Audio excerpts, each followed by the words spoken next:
On se retrouve pour le 14e jour du procès du rappeur YNW Melly. Je vais te faire un petit récapitulatif. Mais avant de commencer, les gars, je compte sur vous. N'oubliez pas de mettre un j'aime à cette vidéo. Bien évidemment, il y aura d'autres news sur d'autres artistes. Donc, sans plus tarder, let's go pour les news.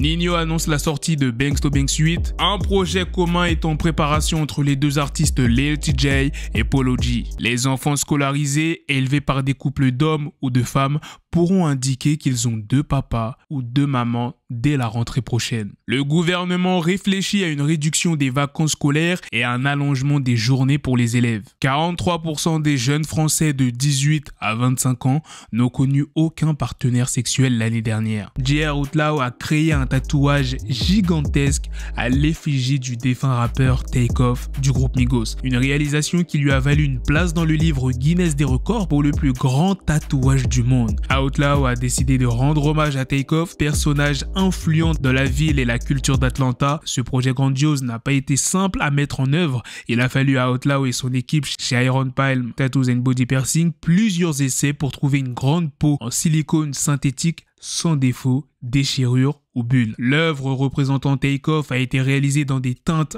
d'orange, de vert et de brun. Le mural montre Takeoff dans une combinaison spatiale, clin d'œil à son premier et unique album solo de Las Rocket.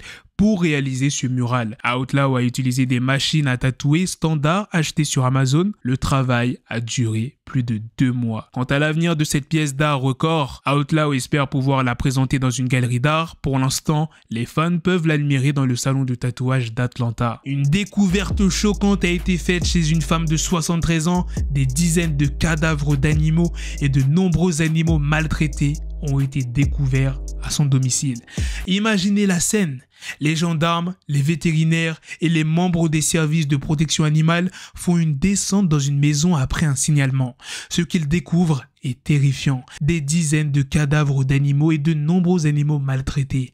Parmi les animaux trouvés sur place, on compte une vingtaine de chats, 29 chiens, 5 poules, 4 oiseaux, 6 cochons, 18 équidés, 6 chèvres et une brebis. Tous étaient en mauvais état psychologique et affamés. De plus, 28 cadavres de chiens ont été découverts dans 3 congélateurs ainsi que la dépouille d'un équidé. La propriétaire des animaux, une femme de 73 ans, travaillait avec des associations de sauvetage et recueillait des animaux en souffrance venus de toute l'Europe. Elle sera jugée pour abandon et encourt jusqu'à 3 ans de prison et 75 000 € d'amende. Heureusement, tous les animaux ont pu être pris en charge de manière transitoire puis pérenne. Les pyramides de Gizeh, un lieu ancien et majestueux, ont récemment été le théâtre d'une controverse moderne entre deux stars du rap. Russ, le rappeur connu pour son hit What They Want, a apparemment accusé Travis Scott de l'avoir copié pour le lancement de son nouvel album Utopia. Russ a réagi sur Twitter à l'annonce de Travis Scott de faire un concert aux pyramides de Gizeh, un lieu où Russ a déjà performé en 2022.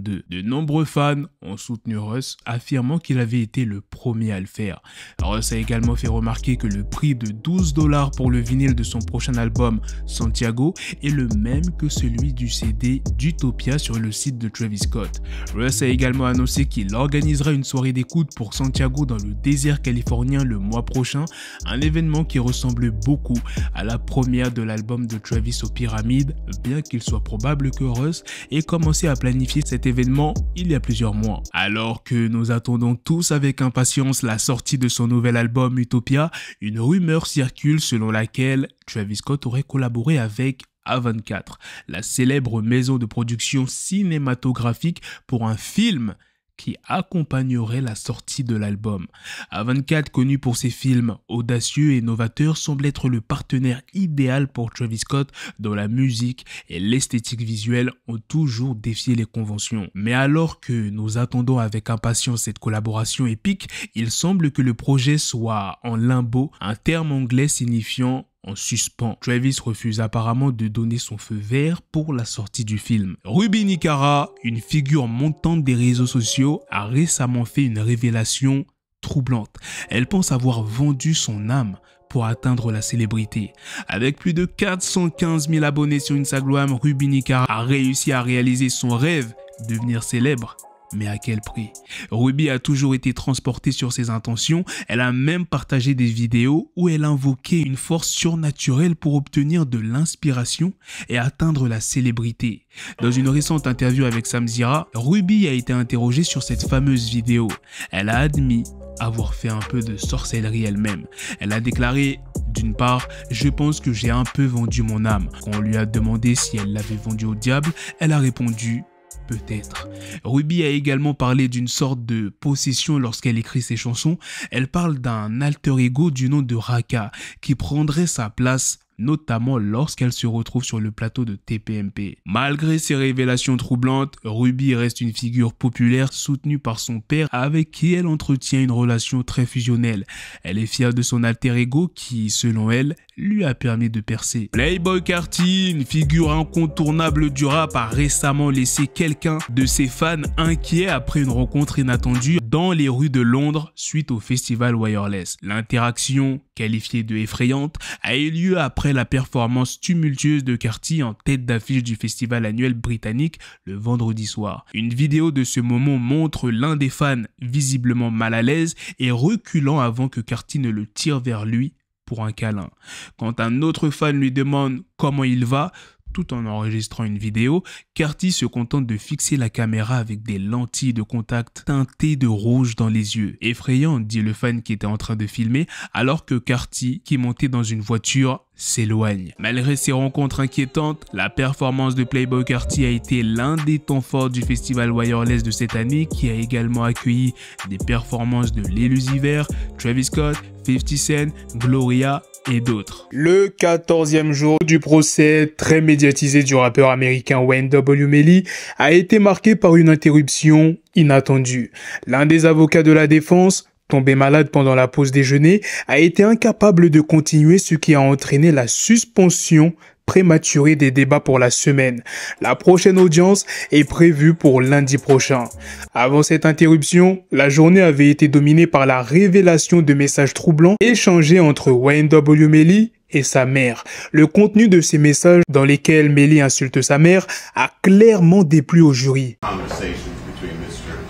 Demons and his mother, where he's calling her the B word and all sorts and manner of disrespect. That is clearly off-putting to anyone. Ce facteur pourrait peser dans la balance, surtout si des membres du jury sont eux-mêmes parents. Parallèlement à cela, un point crucial de l'audience a été l'analyse des messages dans le but de déterminer la propriété du téléphone. Il s'agit là d'un aspect primordial du procès, car la fiabilité des informations extraites des téléphones portables peut parfois être remise en question. D'ailleurs, les avocats de Melly ont soulevé des préoccupations quant à l'introduction tardive des données extraites du téléphone. Cette situation a soulevé la question de l'importance de la fiabilité des informations obtenues à partir de ces appareils dans le cadre d'un procès. Outre ces messages compromettants, des tensions familiales ont été mises en lumière par la communication entre la mère de Melly et d'autres personnes. Il semble notamment que la mère de Melly ait envoyé des messages à la mère de Zack Chaser, ce qui a suscité des interrogations. Il est aussi apparu que Melly était encouragé à se concentrer sur sa carrière et à prendre soin de lui-même. Cependant, le fait qu'il ait manqué un spectacle a eu un impact négatif sur son image. D'autre part, l'implication excessive de sa mère dans sa vie professionnelle semble avoir été source de tension. L'audience a révélé des éléments circonstanciels qui pourraient jouer un rôle déterminant dans le verdict du procès. Il est à noter que les messages entre Melly et sa mère ont été présentés comme preuve.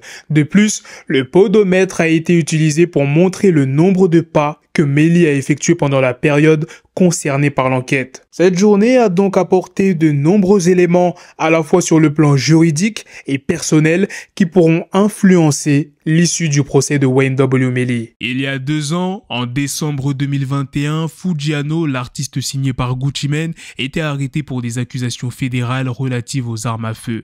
Un mois plus tard, Psycho Bob, un autre rappeur signé par Kodak Black, était également appréhendé par la police pour des accusations d'armes à feu et de drogue. Ces deux rappeurs du sud des États-Unis se retrouvent actuellement dans la même prison fédérale, purgeant tous deux une peine de 5 ans. Et mardi dernier, une photo de Fuggiano et Psycho Bob posant ensemble dans la cour de prison a commencé à circuler sur internet. Voilà les gars, c'est la fin de cette news, c'est aussi la fin de cette vidéo. Dites-moi dans les commentaires ce que vous en pensez de toutes les news que je vous ai présentées dans cette vidéo. Et on se donne rendez-vous, je sais pas quand, puisque le procès est en pause, vu que ça reprend lundi. Donc, tout dépend de l'actualité. S'il y a des grosses actualités, je sortirai une vidéo, donc peut-être demain ou après-demain. S'il n'y a rien, bien, on se donne rendez-vous lundi. Sur ce, prenez soin de vous la famille. Peace. Yes, the shit is raw coming at your door. You start to scream.